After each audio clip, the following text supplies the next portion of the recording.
Esta es la historia y sus protagonistas, un espacio concebido para conversar sobre la historia y cultura de Santiago de Cuba. El Museo del Cafetal La Isabelica ha cumplido 50 años y es un momento interesante para nosotros hablar sobre la influencia francesa en Santiago de Cuba.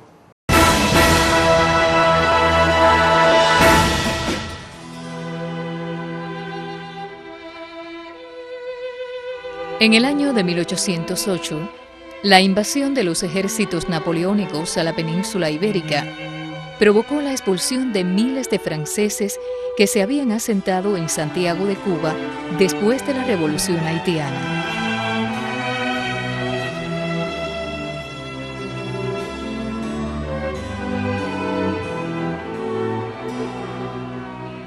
En 1809, 34 embarcaciones trasladaron más de 5.000 franceses del puerto de Santiago al de Nueva Orleans, en la Luisiana francesa. Algunos años más tarde, muchos de aquellos emigrados regresaron y dieron un gran impulso al fomento de cafetales en las montañas aledañas a nuestra ciudad.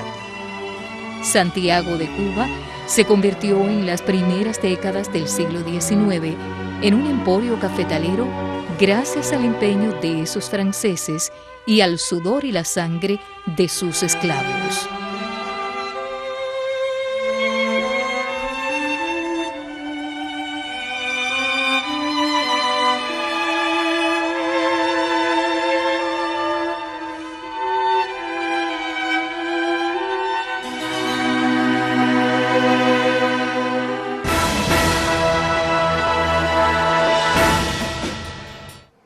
Hoy le damos la bienvenida en nuestro programa a la especialista Yaumara López, quien recientemente ha discutido su doctorado sobre el tema de la influencia francesa en nuestra ciudad.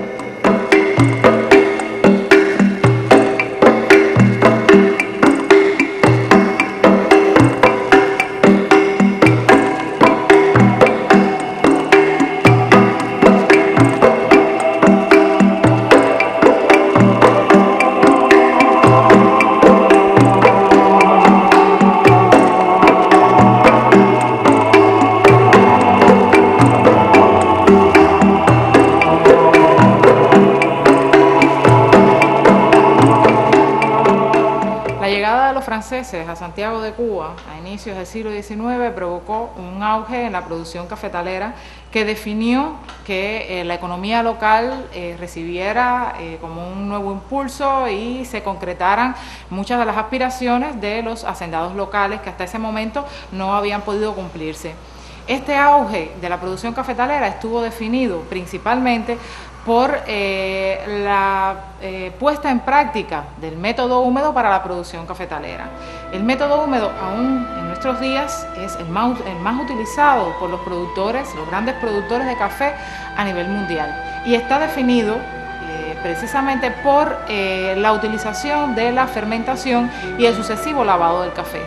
Dentro del proceso de beneficio, esto es un momento muy importante que permite que el café, que al final resulta como producto final, tenga cualidades y una calidad prácticamente difícil de comparar. Esta metodología definió que el café de la localidad de Santiago de Cuba se mantuviera durante muchos años a la cabeza de la producción mundial. Con la llegada de los franceses, las plantaciones se fueron extendiendo primero a las zonas próximas a la ciudad, a las zonas rurales próximas a la ciudad de Santiago de Cuba. Con posterioridad, las plantaciones fueron llegando a los límites de la Sierra de la Gran Piedra y con los años y con el deterioro lógico de las tierras fueron cambiando a otros espacios que existían en el entorno montañoso de la ciudad de Santiago de Cuba. Como ya les había dicho, esto provocó un auge económico importantísimo para la época.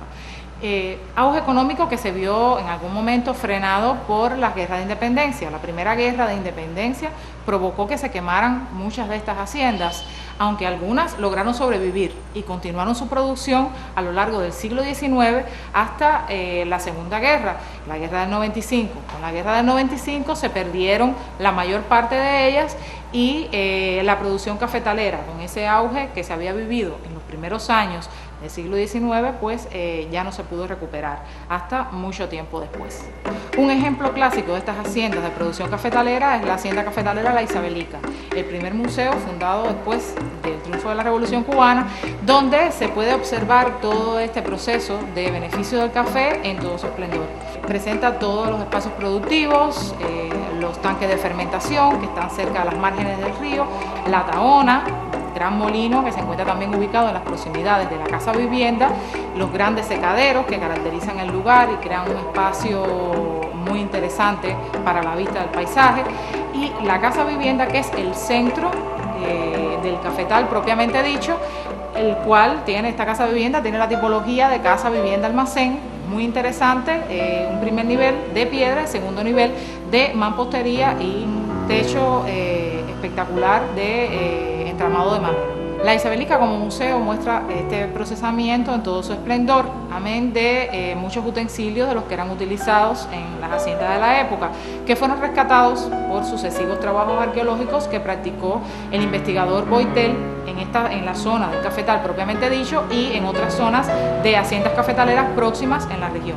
Todo esto se muestra en un gran conjunto muy interesante para aquellos que visitan el lugar, y en la actualidad se colocó allí en los muros de los antiguos secaderos la placa conmemorativa y que anuncia e informa a todos que el conjunto de las haciendas cafetaleras de la zona suroriental de Cuba fue declarado Patrimonio de la Humanidad en el año 2000.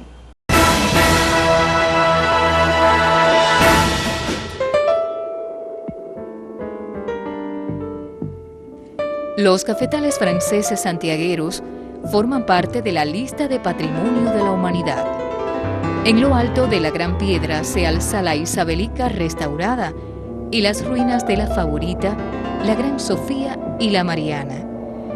Otros cafetales de la región fueron Potosí, Montebello, La Simpatía, La Armonía, Fraternidad y La Carolina.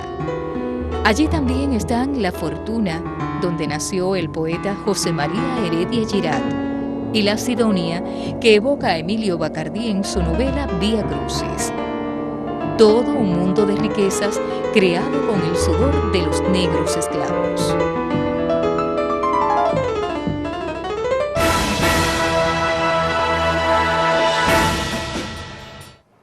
El estudiante de Historia del Arte, Ludwig Laera, ha investigado para su trabajo de diploma un tema muy poco conocido, las relaciones entre Santiago de Cuba y Nueva Orleans a partir del intercambio de los franceses.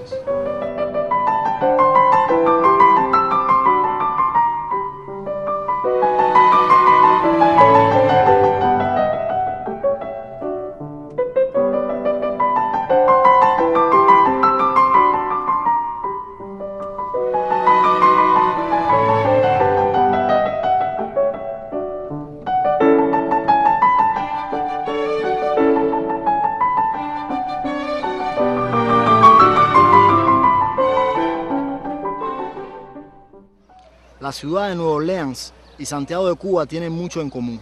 No solamente el clima y los fenómenos naturales hermanan a ambas ciudades, también hay elementos constructivos entre Nueva Orleans y Santiago de Cuba que hacen pensar en un sincretismo ambiental.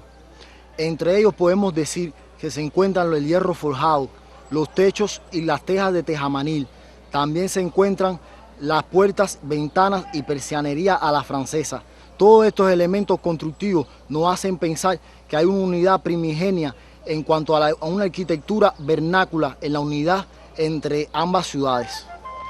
Hay que decir que perteneciente a la cuenca del Caribe, la ciudad es de clima tropical, por lo que el clima y los fenómenos naturales hermanan a ambas ciudades. La ciudad fue fundada por los colonizadores franceses en 1718 y pasó sucesivamente del gobierno francés a la metrópoli española, volviendo a caer en manos del gobierno francés, quienes la vendieron a los Estados Unidos en 1803. Nueva Orleans recibiría a los inmigrantes expulsados de Cuba a raíz de la invasión napoleónica a España, quienes contribuirían a modernizar la ciudad, tal como lo hicieron en Santiago de Cuba. Es de tener en cuenta en el aspecto comercial, la ciudad mantuvo un intenso comercio con Nueva Orleans, debido al contrabando de corsarios. Con el regreso de estos franceses hubo un aumento en la industria cafetalera. ya que los que llegaron eran expertos en esta industria. Se ha contado un total de 85 cafetales en el plano de 1813, por lo que podemos decir que al regreso estos franceses fomentaron y hubo un mayor aumento en cuanto a la industria cafetalera. Quisiera terminar nuestro programa de hoy recordándoles que la historia de Santiago de Cuba puede dividirse en antes y después de los franceses. Así de importante es la influencia de estos emigrantes en nuestra ciudad.